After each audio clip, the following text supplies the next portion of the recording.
Tumaas na pala talaga ang monthly contribution sa SSS. Mapapahay na na lang talaga ako kasi nagulat ako kahapon na biglang 750 na ang isang buwan. Sa haba ng pila dahil katapusan na naman, nagutom ang person kaya kumain na muna kami dito. Birthday nga din pala ni Jowa kaya sinulit na namin yung araw. After nga namin mag-ikot-ikot sa SM na padaan kami dito, sabi ko sa kanya maglaro naman kami kasi puro na lang kami trabaho, minsan lang din naman mag-relax din.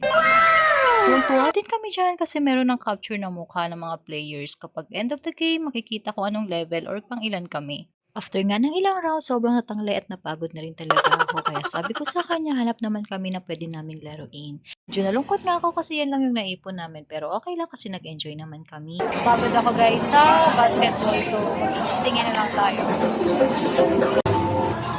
Mga natin ang may wagang ticket. Oh, tula.